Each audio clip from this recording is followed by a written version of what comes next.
I see the boys back in Washington have coined up a new phrase to sell their savings bonds. Look at that. Smeared over a whole page. Peace power. What does it mean? Nothing. Oh, I always thought the U.S. savings bonds were a pretty good thing. Oh, nothing wrong with savings bonds. But why all the fuss about this peace power? Doesn't the Washington bunch give us credit for having brains enough to figure out that bonds are just a good, common-sense investment? Why waste all our time on this patriotic stuff? I ask you. Yeah, well, we got to study now, Pop. That's the stuff. You boys study and get smart, so that don't pull the wool over your eyes when you grow up. Get smart. That's the thing to do.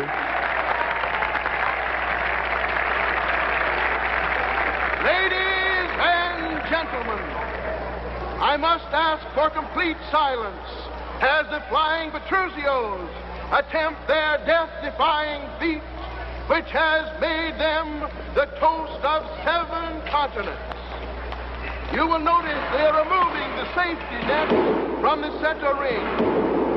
And now may I call your attention to the platform 80 feet above, where Senor Gino Petruzio is about ready for his plunge into space. Across the ring, his son, Mario, will attempt to catch him. Again, I ask for silence. They are about ready, so I must implore every one of you to remain absolutely silent. Be sure you bring back the right one. Keep the change. Goodbye, Toledo. Hello, LA. David McCoy, Alley Brad. Come on, mount your camels. There's no Ireland. Yes, I can feel condensed electricity in the air. Oh, well, look who's here.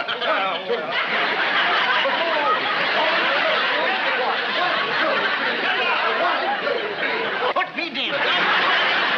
Oh, I ain't interested in no Japanese lunch. Oh, all right, then we'll eat something else. Do you like shish kebab? I got a speech to make. They take those hunks of meat and tomatoes and they put them on a stick and you eat it while it's on fire. It'll make us good and thirsty for tonight.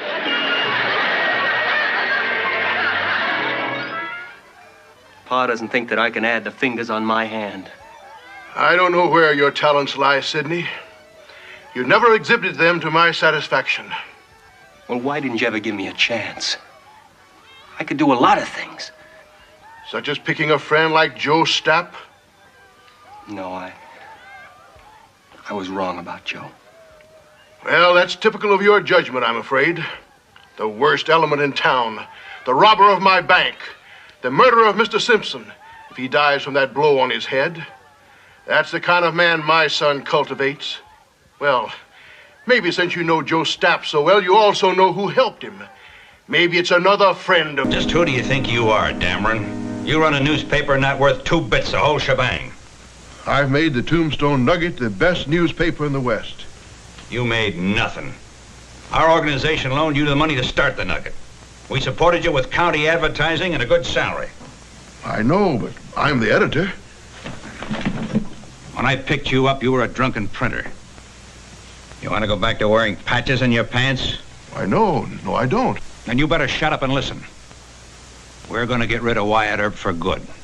And you're going to help us. How? By smearing him. Until the law and order folks in Tombstone get sick enough to throw him out. Smear him? With what? Why, nobody in Tombstone will believe anything bad about Earp. He never does anything. We'll furnish the evidence. You just print it. Legal evidence? Certainly. We have a dozen witnesses who will swear Wyatt Earp is leading a double life. Here. Get yourself a cheap hotel room. The witnesses will come to you.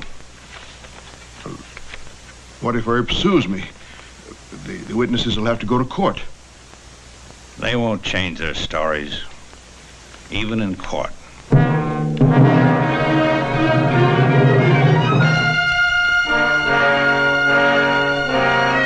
Mr. Gurr out of circulation for a long time. I'm sure you'll be giving this to the St. Louis District Attorney yourself. Oh, nothing like being on the safe side. That's the first rule of bookkeeping. Stay down. Andy, cover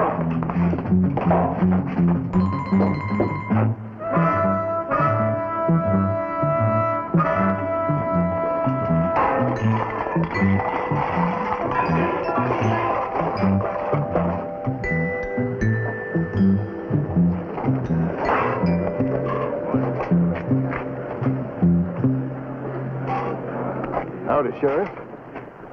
My name's Hiram Sunday. Pots and pans are my line. Never could unload that trunk proper. You seem to do all right with that cannon. Oh, I'm mighty sorry about that. Hair trigger, the man said. He sure is right. Looks like all I have to do is look at it and boom, she lets go. You always carry this kind of ballast? Well, yes, it's my insurance. Not a bad policy. Only here, I'm all the insurance you'll need. You can pick it up when you leave town.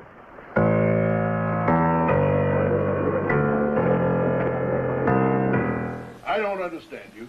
You expect me to carry you month after month and hand out groceries to you, and you don't show up with 1 red cent. Now, as of... Shut that door! And you, Hodges, as of now, you're down on my books for $400. Wilson, $560. You, Black, $225. And Miller, you're down here for $350. Did you call us in here to tell us how much we owe you? I don't owe you nothing. You gave me that money for a grub stake, for 50% of anything I hit. That's right, a grub stake. All right, you're right. I grub staked you for a share of any strike you might make. And some of you were about to hit it rich. I was so close to that mother lode, I could smell it.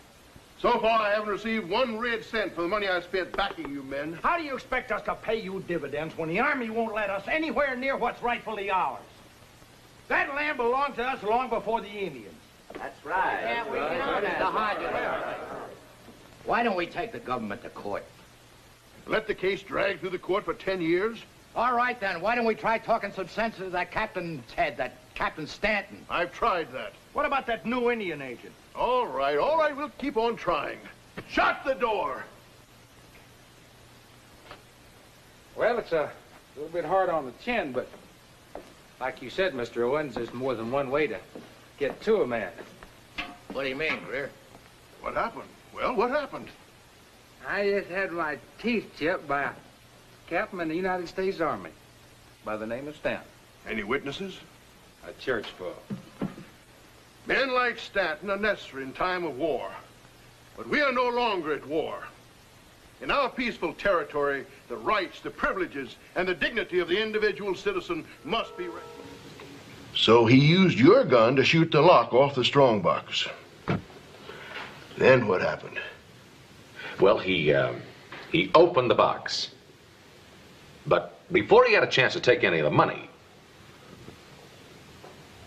while he was looking in the box, somebody rode up and scared him and the other bandits away. There wasn't nobody there but him and a driver when I got there. Now, just a minute, Cyril. You let him tell his story. Now, son, who was it that scared them away? Meantime, you better just stay right here in one of our cells, just in case. You won't be able to get a stage for Virginia City until tomorrow now anyway, and, well, I'll save you the price of a hotel room. Cyril? Cyril?